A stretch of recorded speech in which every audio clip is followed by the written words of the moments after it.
You know how the old saying goes, if you want something done right, do it yourself. Whilst that almost universally applies to the majority of day-to-day situations, don't worry lads, I'll clean the spilled milk out of the office fridge. It certainly shouldn't be the case when it comes to video games. Most studios are guilty of releasing titles with the odd bug here and there. Check out our other list of the 10 most hilarious video game glitches for more information on that. But for the most part, they tend to acknowledge any issues and get them resolved fairly sharpish. For this list, we've trawled the depths of the internet to celebrate the unsung modding heroes who spend their own free time designing fixes to make even the wobbliest of games playable.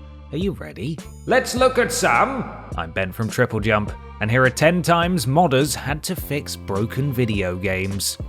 Number 10. Aliens Colonial Marines. You know what I literally just said about modders working hard to make games playable? Well, this one is probably the exception that proves the rule, because let's face it, no matter what mods you stick on Aliens Colonial Marines, it's still an ill-thought-out mess of a game. But that isn't the attitude that gets shoddy games fixed, as Australian modder James Templar GFX Dickinson can attest. As soon as ACM hit shelves back in 2013, James got to work modding the absolute heck out of the thing. He was able to make a plethora of graphical improvements, including sorting out the lighting and reshade effect, and he was even able to fix the wonky gunplay. Perhaps most impressively though, he trawled through millions of values, tweaking bits here and there to alter the behaviour of the titular aliens to make them actually threatening.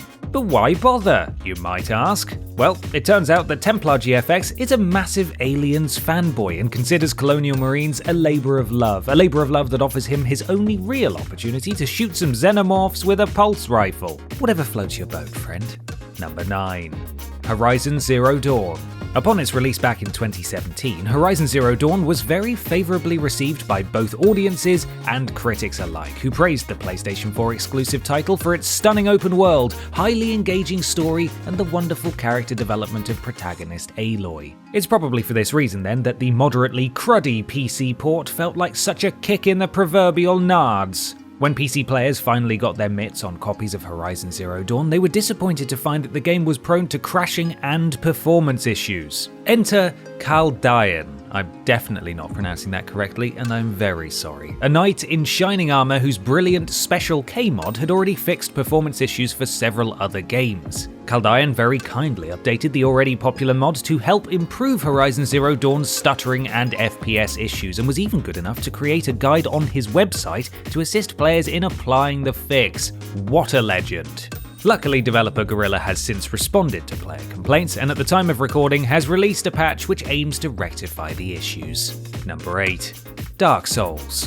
As if things aren't hard enough for Dark Souls players, what with a difficulty curve steeper than the White Cliffs of Dover and a community whose only advice on the matter are the words git and good exclusively in that order, they also had a frankly pants PC port to deal with.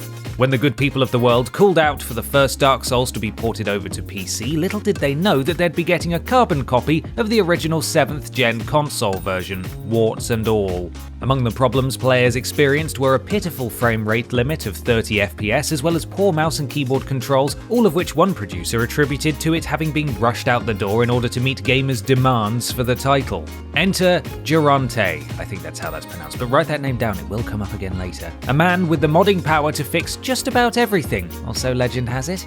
Somehow foreseeing that the Dark Souls port would be a bit of a flop, Geronte put in dozens of hours of work prior to its release, putting together an oven-ready mod so that when the title did launch, he was able to fix all of the aforementioned issues in just 23 minutes. Christ, it takes most people that long just to stop crying after facing the first boss.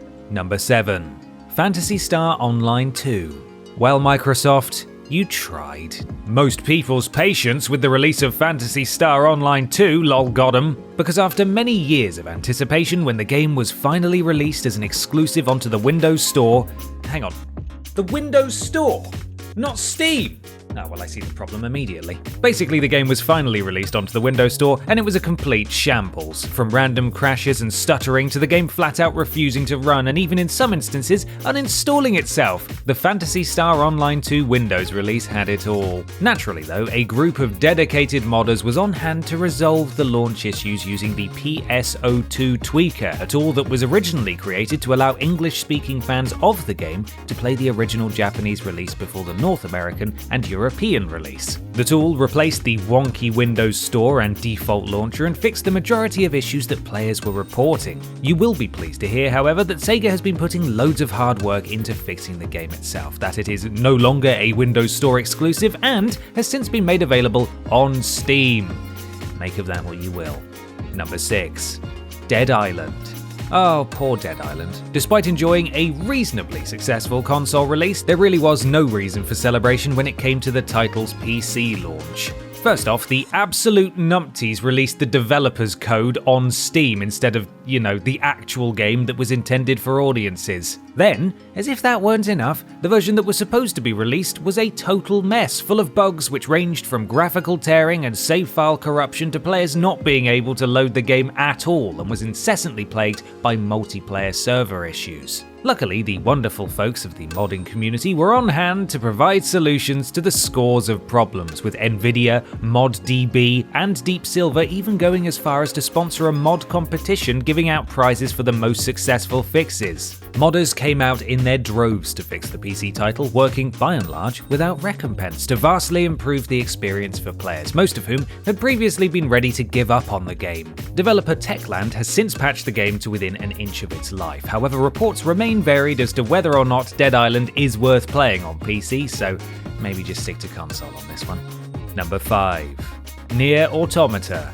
Unlike the majority of other entries in this video, the Nier Automata PC port was genuinely pretty alright, so it might be a little unfair to include it on a list of broken games. But hey, we're here now and we've committed, so bear with us. Despite being fairly well received upon its release and praised for its story, narrative themes, and gameplay, Nier Automata ran into a couple of technical problems. First, players uncovered a bug that prevented the game from rendering at the correct screen resolution, so setting the resolution to 1080p would result in Automata rendering the gameplay at 900p and stretching it. In addition to this, it also found itself experiencing performance issues even on PCs with the snazziest hardware. Fret not though, for both of these problems ended up being fixed very swiftly by our good friend Caldian. Remember him from our Horizon Zero Dawn entry? Caldian was able to create a small installer that quickly and easily took care of both issues, improving the graphical performance and allowing Nier Automata to render at the correct resolution. Honestly, Caldian, however much they're paying you, it certainly isn't enough. Number 4. Street Fighter V.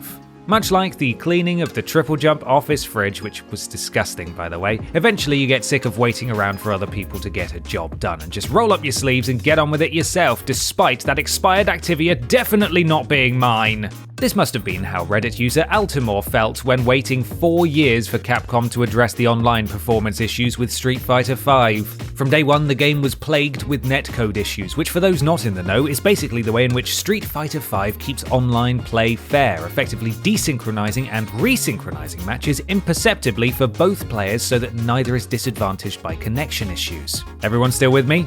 Excellent. Then I shall continue. Altimore got so sick of waiting for Capcom to deploy a patch that he decided to create a mod to resolve the issue himself, coming up with a solution in just 2 days. Sadly, while PC players did report improved performance, PS4 users reported that matches against PC players ended up worse off as a result. Clearly, this was the wake-up call Capcom needed, however, because they had soon released an official patch which fixed both problems. Oh, I do love a happy ending. Number 3. Star Wars Knights of the Old Republic 2. Like its predecessor, Star Wars Knights of the Old Republic, KOTOR 2 is widely regarded to be a solid game based upon the epic Star Wars universe. It's rumoured, however, that Knights of the Old Republic 2 was somewhat of a victim of KOTOR's success. Allegedly, publisher LucasArts was so keen to get a sequel to the original game out there that the newly formed Obsidian Entertainment, then a small team of around 7 people, was given just 14 months to churn out KOTOR 2. So naturally, there were some issues, chief of which being an incomplete side mission that left players without answers to some pretty big questions posed throughout the game. Quite luckily, Zbigniew Stanowicz was on hand to provide solutions in the form of mods, and over the course of 15 years, he and his team has worked tirelessly to effectively finish what Obsidian were unable to. Stanowicz and his motley crew of modders supreme were able to create the Restored Content mod, which restored a number of planets to the game, as well as the conclusion to the HK50 quest, meaning that hundreds of thousands of relieved players were finally able to complete that mission. Number 2. Batman Arkham Knight. At this point in our list, you're probably wondering the same thing as I am. What is it about PC ports that seems to attract such shoddy craftsmanship? Unfortunately, the third entry in Rocksteady's Arkham trilogy suffered the same porting fate as many of its peers, receiving generally favourable reviews on console, while the Iron Galaxy ported PC version garnered criticism. Upon its PC release, gamers found actually playing Arkham Knight to be a real struggle, as regardless of hardware or setup, the game suffered from awful stuttering and hitching issues. After a wee bit of investigating, modder Sharif Farouk found that the problem was very simple. Arkham Knight was continuously creating thousands of new textures rather than reusing them where possible. Honestly, Bruce, you really should recycle. Think of the environment. Luckily, Sharif Farouk was able to mod the game in only a matter of days, stabilizing frame rates left, right, and center, and saving the day, albeit with a few compatibility issues. He revealed after the fact that he was able to create the fix in less than a week, and was astounded that the porting studio hadn't taken the small amount of time to resolve the problem themselves. Me too, Sharif Farouk. Me too. Number 1. Deadly Premonition. Do you remember Durante from a few entries back? Well, he's only gone and done it again. All the way back in 2013, Rising Star Games delighted fans of the cult horror title Deadly Premonition by porting it to PC, and then very quickly disappointed them when they found out that it was only playable in 720p. Ugh! The outcry was major, but fortunately one fan knew of a fantastic modder of Dark Souls fame and had the good sense to utter the words, "Help me, Durante, you're my only hope." Yes, I am paraphrasing slightly. Ever reliable, Durante got straight to work on a mod, and within 24 hours of the game's Steam release, he'd uploaded a patch that allowed players to manually configure Deadly Premonition's resolution. What a hero. In addition to this, he spent further time creating additional patches that did everything from fixing pixel offset errors and anti-aliasing to adding the option to replace textures, allowing other modders to expand upon his work. Don't worry though, all of Durante's hard work isn't going unrewarded, as he's since founded PH3 Games, a consultancy company that helps developers create great PC ports. So hopefully, we should never have to make one of these lists ever again. And that's our list. Are there any other wonky games that modders had to step in and fix? Let us know about them in the comments below. You can follow myself and TripleJump on Twitter here, and while you're at it, why not support the things you enjoy by having a look at our Patreon.